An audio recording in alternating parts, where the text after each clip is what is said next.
Hello students, तो welcome to next lecture of geometrical optics.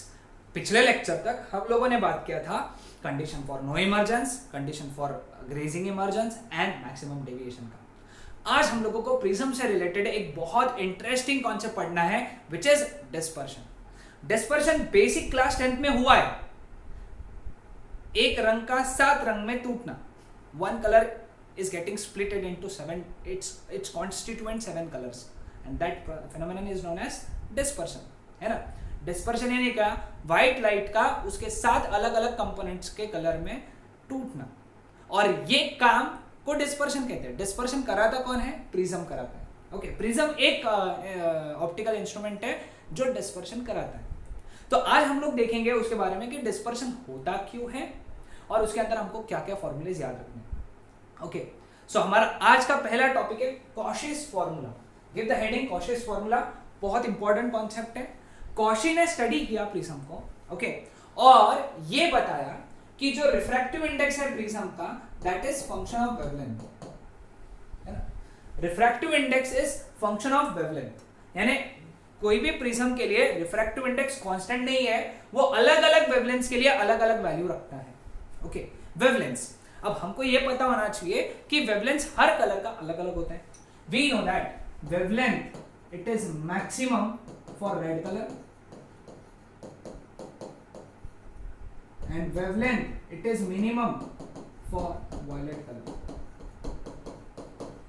Visible spectrum की बात कर रहा हूं, जो हमको दिखता है लाइट, है ना। यहीं पे हम लोगों ने देखा था ना विबग्योर।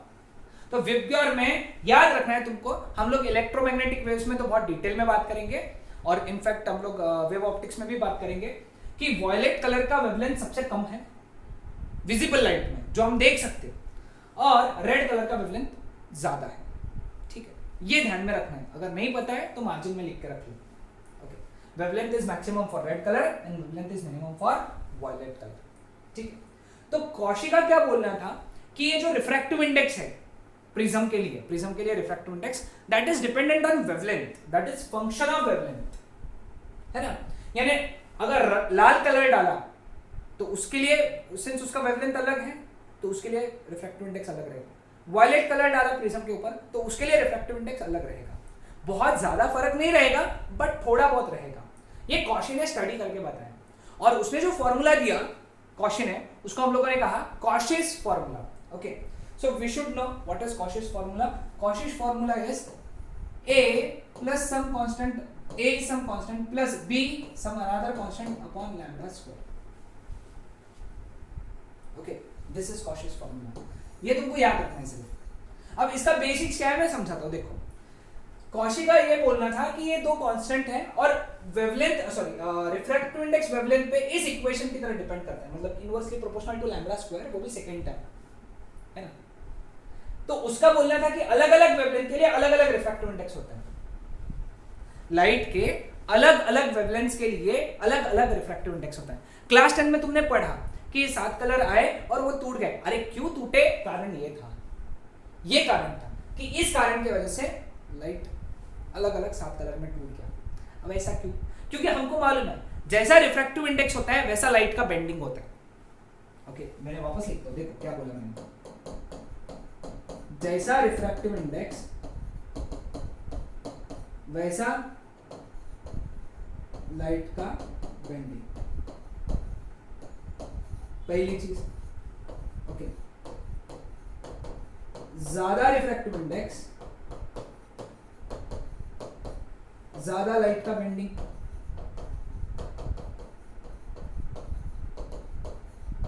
And vice versa. ये दोनों बातें ध्यान रखना। जब लाइट का रिफ्रैक्टिव इंडेक्स ज्यादा रहेगा, सॉरी मटेरियल का रिफ्रैक्टिव इंडेक्स ज्यादा रहेगा, तब लाइट का बेंडिंग भी ज्यादा रहेगा। इसका मतलब क्या है? लाइट का बेंडिंग वाटर में कम है, ग्लास में ज्यादा है, डायमंड में तो और ज्यादा है। ओके, लाइट का बेंडिंग वाटर में कम है क्योंकि उसका रिफ्रैक्टिव इंडेक्स कम है, ग्लास में ज्यादा है लाइट का बेंडिंग क्योंकि ग्लास का रिफ्रैक्टिव इंडेक्स ज्यादा है, और डायमंड में तो और ज्यादा है क्योंकि डायमंड का रिफ्रैक्टिव इंडेक्स और भी ज्यादा है ना। समझ में? यानी रिफ्रैक्टिव इंडेक्स तय करेगा कि लाइट कितना बेंड होने वाला है। पक्का समझ में आया? हर कलर के लिए प्रिज्म का रिफ्रैक्टिव इंडेक्स अलग अलग है, हर कलर के लिए। तो हर कलर के लिए रिफ्रैक्टिव इंडेक्स अलग अलग है, इसलिए हर कलर प्रिज्म के अंदर अलग अलग बेंड करेगा। तीसरा पॉइंट मैं यहां लिखता हूं, हर कलर के लिए प्रिज्म ऑफर्स, ऐसा लिखो ऑफर्स है ना दे रहा है, offers different refractive index, therefore हर कलर के लिए रिफ्रैक्टिव इंडेक्स अलग है, इसलिए हर कलर अलग अलग, अरे ये तो इंग्लिश में लिखा है, अलग अलग एंगल से बेंड करता है प्रिज्म। समझा? अब हम लोगों ने देखा जिसके लिए रिफ्रैक्टिव इंडेक्स ज्यादा उसका बेंडिंग ज्यादा। अब रिफ्रैक्टिव इंडेक्स ज्यादा उसके लिए रहेगा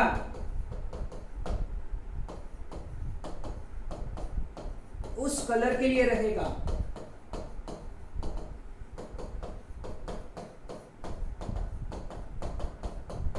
जिसका वेवलेंथ कम रहेगा, है ना, क्योंकि refractive index was found to be inversely proportional to wavelength square, यानी जिसका वेवलेंथ ज्यादा उसके लिए रिफ्रैक्टिव इंडेक्स कम, जिसके लिए वेवलेंथ कम उसके लिए रिफ्रैक्टिव इंडेक्स ज्यादा। वेवलेंथ कम किसके लिए होता है? वायलेट कलर के लिए। सो यहां से therefore we can say that refractive index for violet colour in prism it is greater than refractive index for red colour in prism because refractive index is inversely proportional to wavelength square. Therefore violet light bends the most and red light bends least. ये कारण है bending का। 10वीं में पढ़ा है तुम लोगों ने, लेकिन 10वीं में 10th स्टैंडर्ड में तुम लोगों को ये कॉन्सेप्ट नहीं था वेवलेंथ का, इसलिए तुमको इतना डिटेल में नहीं बताया गया। सिर्फ तुमको इतना ही बताया गया कि लाइट डिस्पर्स हुआ, 7 कलर में टूटा, वायलेट सबसे ज्यादा बेंड किया, रेड सबसे कम बेंड किया। ये पढ़ाया जाता है ऐसा 10th स्टैंडर्ड में। क्यों ऐसा? और थैंक्स टू कॉशियस फार्मूला, उसी ने बताया कि ऐसा क्यों होता है। Clear with this? ये सभी पॉइंट्स लिख के रख लो नोट्स में। ओके चलो, तो अब हम लोग बात करते हैं डिस्पर्शन ऑफ लाइट की। डिस्पर्शन ऑफ लाइट क्या है? डिस्पर्शन ऑफ लाइट इस तरीके से होता है कि ये प्रिज्म है जिसका ये एंगल ए है, यहाँ पे ये व्हाइट लाइट आया, ठीक है, जैसे ही व्हाइट लाइट आया ये डिस्पर्स हुआ, यहाँ से ये बेंडिंग हुआ, रेड लाइट, सपोज इसको इमेजिन करो वायलेट, वायलेट लाइट, ठीक है, सबसे ज्यादा बेंडिंग वायलेट लाइट का, सबसे कम बेंडिंग रेड लाइट का, बीच में कहीं तो बेंडिंग होता है येलो लाइट, ठीक है, अप्रोक्सीमेटली बीच में, ठीक है। अब अगर प्रिज्म नहीं होता था तो ये लाइट सीधा चल जाता था, ठीक है, ये लाइट सीधा चल जाता था। Okay clear?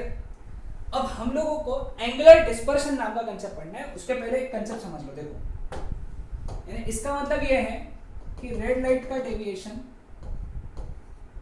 इतना रहा, डेल्टा आर, उसको मैंने डेल्टा आर कहा, ठीक है। What is delta R? Angle of deviation for red light, ठीक है।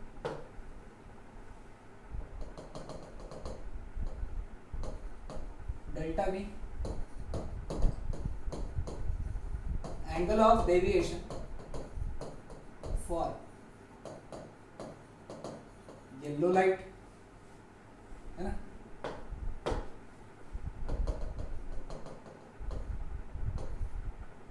डेल्टा वी वाई जी, डेल्टा वी इज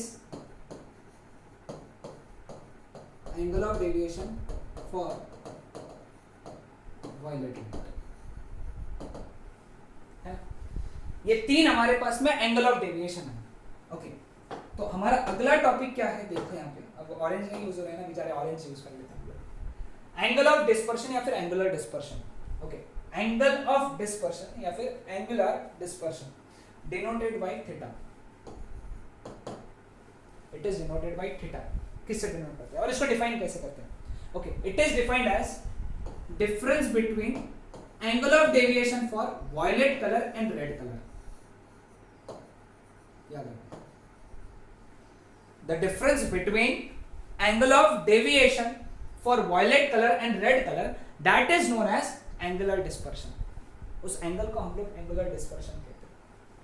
ओके, इनके जो एंगल के बीच का जो डिफरेंस है डेल्टा बी डेल्टा डिफरेंस है ना. डेल्टा बी क्या है? Angle of deviation for violet colour. Delta R क्या है? Angle of deviation for red colour. Red light या रेड कलर. ठीक है, इसको हम लोग एंगुलर डिस्पर्शन या फिर एंगल ऑफ डिस्पर्शन कहते हैं. ठीक है, समझ में. लेकिन अगर प्रिज्म स्मॉल है, for small prism, for small angle prism,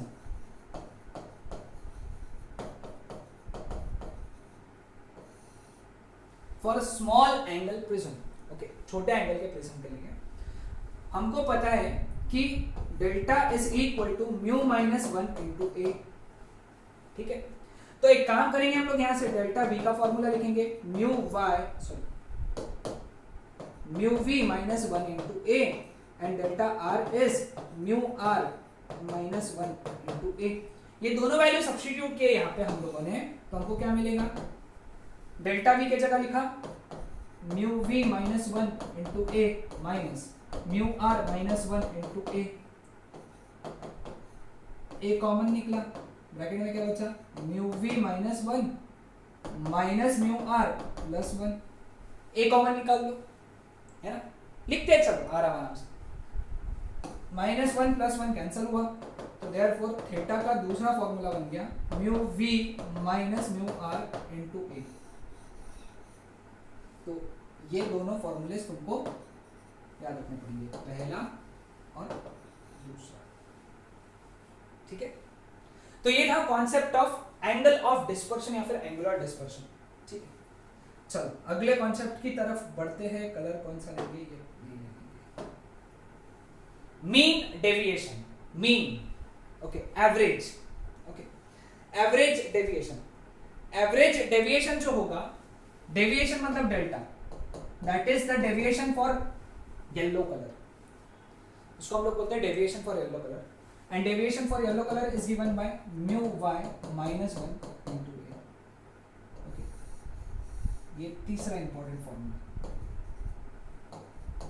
this is the formula for mean deviation. याद रहेगा सबको? सिंपल था. हाँ, ओके. चौथा, डिस्पर्सिव पावर. ये अलग कलर से लिखेंगे, चलो व्हाइट से. Dispersive power omega. Dispersive power, okay. Dispersive power, okay, it is defined as, okay, it is defined as theta upon delta. What was theta? The ratio of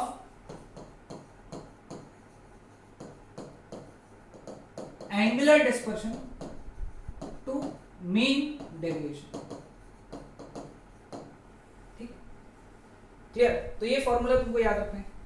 चौथा, but theta की जगह क्या लिख सकते हैं हम लोग? For small angle prism. For small angle prism हम लोग क्या लिख सकते हैं? ओके, पहले तो एक फॉर्मूला ऐसा भी लिख सकते हैं, delta B minus delta R upon delta Y. ये एक बन गया. ठीक है, अब अगर स्मॉल एंगल प्रिज्म दिया है तो this can be written as mu V minus mu R into A, है ना. Mu V minus mu R into A. Delta Y can be written as for small angle prism mu Y minus 1 into A. Cancel. तो omega का ये formula बन गया delta mu V minus mu R upon mu Y minus 1. This is 6th formula for small angle prism. छोटे angle के जो prism है उनके लिए ये फॉर्मूला. ठीक है, समझ में आया सबको? हाँ, अब एक जनरल सातवां और लास्ट फॉर्मूला याद रखना है। जनरली अगर म्यू वी और म्यू आर दिया रहा तो म्यू वाई कैसे निकालना? Mu R plus mu V upon 2, यह एवरेज होता है। Refractive index for yellow colour is equal to average of refractive index for red colour and refractive index for violet colour. Mathematically derived है, मतलब sorry experimentally derived है, तो ध्यान में रखना है, सिर्फ ध्यान में रखना।